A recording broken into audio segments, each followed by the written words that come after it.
Pinaiinit mo ang ulo ko. Kagagaling ko lang sa simbahan. Dapat magbayad siya. Wala akong pake kung nawalan siya ng trabaho. Mas maganda ako, mas sexy, may pera ako. Bakit hindi na lang ako? Dahil masama ugali mo.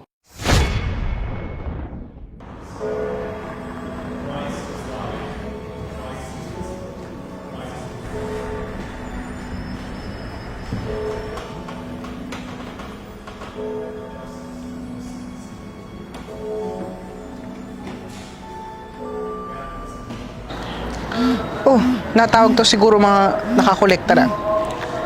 Hello, o ano? Nakuha mo na yung pera? Ano? Hindi! Naniniwala ka naman sa mga drama-drama niyan. Ang usapan, dapat magbayad siya. Wala akong pake kung nawalan siya ng trabaho. Okay? Di ba may motor sila? Yun, pahatak mo na makabayad sa utang sa akin. Di pwedeng ganyan, ha? Naintindihan mo? Good! Yung kung tatanga-tanga. Ayan! Pasok na ang pera sa GCash. Kinakailangan pa kasing ipahiya sa social media bago magbayad. O, di ba, napahiya ka ngayon. Magbabayad ka rin naman pala.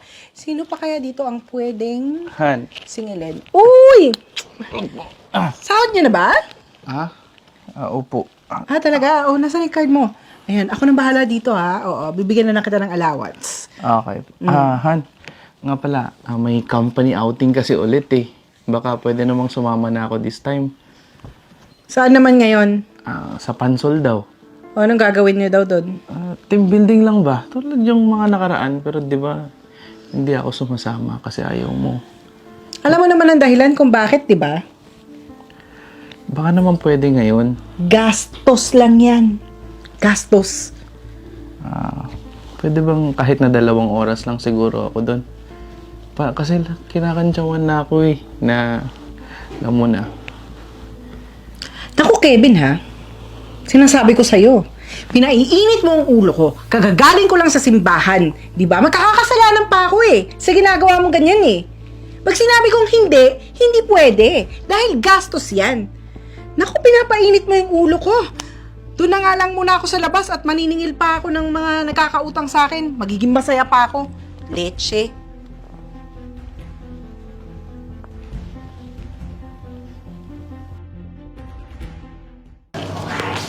Uy, hi mga sisters. Oh, sige, susunod na ako. Oh, hello ate. Hello, Jo. Anong kailangan mo? Hindi. Wala. May family reunion sana. Baka gusto mong sumama. Nako ate, wala akong panahon sa mga ganyan-ganyang family bonding na ganyan ha. Hindi naman ako magkakaroon ng pera dyan eh. Tsaka, nga pala, naalala ko, yung utang ng asawa mo, hindi ba babayaran yon? Jo, sa ngayon, hindi ko pa, pwede bang sa susunod na lang? As usual, nakakaya naman sa akin no, wala nang ang interest yun, hindi pa mabayaran. Sige na. Pupuntahan pa ako, busy ako. Hi mga amiga, kamusta po kayo? Ay, ang hirap din talagang ganitong klase. Babe. Oo. Bakit? Ano nangyari sa'yo? Si Lola daw eh. Oh, Sinugod daw sa ospital. ano nangyari sa kanya? Hindi ko alam eh. Aalamin ko pa lang pero kailangan ko ng pera. Deserve yan ng lola mong mata pobre. Ano? Wala. Kailan daw? Kanina lang daw. Kailangan ko ng pera. Ano ba? Anong pera? Di ba kapapadala lang natin sa kanila? Monthly naman tayo nagbibigay sa kanila. O anong akala nila sa atin, ha? Tumatay tayo ng pera? Oo nga. Pero emergency nga eh. Emergency. Hindi po pwede. Bakit? Wala na tayong pera. Paano wala tayong pera eh? Kakabigay ko sa'yo ng sahod ko ah. Eh, syempre, napangutang ko na. Naman eh. Baka naman pwede tayong kumuha dun sa puhunan mo. Hindi pwede, puhunan yun eh. Negosyo yun. Pautang na lang. Babayaran ko. Pag sumahod ako, babayaran ko sa'yo. Dun, please. Sigurado ka? Oo. Bibigyan mo pa ba ng interest yan? Di na. Baka sabihin mo naman, nasama ng ugali ko, di ba? Hindi ko bibigyan. Sige, sure yan ha. O, magkano? 10,000 lang. 10,000. O yan, sinulat ko na dito. Babayaran mo ha. O, ka na. sinabi mo ba naman na mas maaga, di wala na sana tayong diskusyonan na ganito. Teka na, bilisan mo. Bilis! Tagal!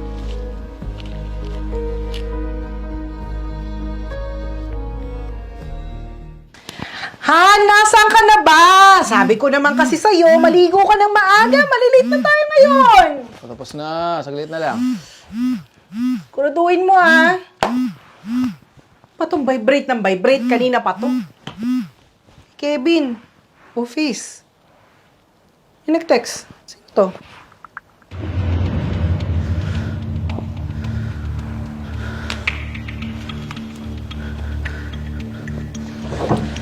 Ito na, tapos na ako. Naayos mo na yung damit ko? Oh, ito. Uy, Nag-message yung boss mo. Sabi niya, magkita daw kayo sa hotel. Na lagi niyo pa nagchichakinan. bakit mo kasi ginagalaw yung cellphone ko? Ang trabaho to ah. At bakit hindi? Kevin, ilang beses na ito nangyari sa inyo, ha? Huwag mo sabihin sa akin na maglalaro lang kayo ng tumbang preso doon.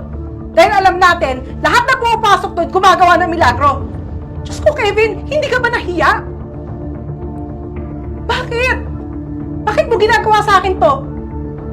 Lahat naman binibigay ko sa'yo, ah. Sabihin mo sa akin, ha? Boss mo lang ba siya? O may relasyon kayo? Kevin, may relasyon ba kayong dalawa? Meron. Bakit? Ha? Ano bang meron siya na wala ako? Kung tutusin mo, 10 taon lang tanda niya sa'yo. Mas maganda ako, mas sexy, may pera ako. Bakit hindi na lang ako? Bakit hindi na lang ako ang piliin mo? Dahil masama ugali mo. Dahil pagkasama kita, parang hindi ako lalaki. Parang wala akong bayag dahil sa trato mo sa akin. Tinatanggalan mo ako ng pagkalalaki. Mas inuuna mo ang pera kesa sa mga mahal mo sa buhay. Lagi tayong nagsisimba, lagi tayong nagdadasal. Pero ang sama ng ugali mo. Ewan ko kung nagdadasal ka kasi alam mong masama ang ugali mo o nagpapanggap kang mabait at makadiyos. Ganun na ba talaga ako kasama? Parin magpalit mo. Johan, mawawalan ka ng mga mahal sa buhay hanggat hindi ka nagbabago. Matagal ko nang gustong sabihin sa'yo to, pero hindi na ako masaya sa'yo. Pera ang kailangan mo, hindi asawa. Pera ang kailangan mo, hindi pamilya. Yan ang kaligayahan mo. Lumayas ka sa harapan ko. Lumayas ka. Iwanan mo ko. Yan lang naman ang gusto mo, di ba? Kasi masama yung ugali ko. Lumayas ka!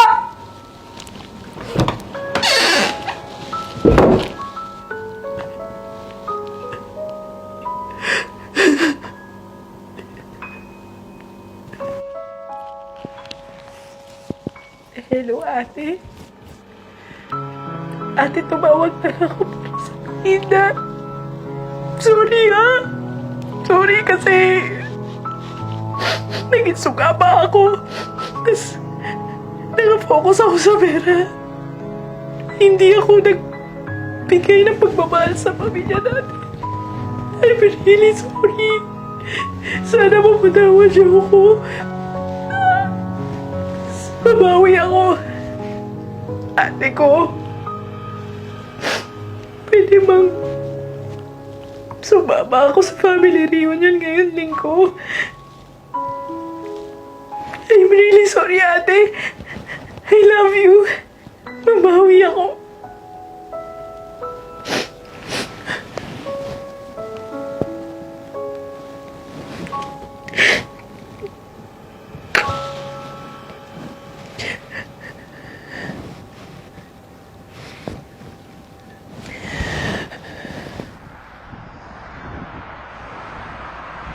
Hello, Mare. Mare, kamusta na? Kamusta na yung inaanak ko? Oo, Mare. Okay na okay. Magulo na uli. Maraming salamat sa pinahira mo sa akin, ha? Kung di dahil sa'yo, malamang wala na ang anak ko. Asus, nagdrama na naman ang Mare ko. Baliw ka talaga. Kaya pala ako tumawag kasi babayaran ko na yung utang ko sa'yo. Hala, Mare, wag mong bayaran. Para naman yun sa inaanak ko. Ha? Hindi, Mare. Nakakahiya. Ako naman, Mare, hindi naman yung para sa'yo eh. Para naman yung sa inaanak ko. And besides, meron akong isang natutunan dun sa kumpare mo. Yun eh, huwag Diyosin ang pera. Sige, kiss mo na lang ako dyan sa inaanak ko. Bye-bye!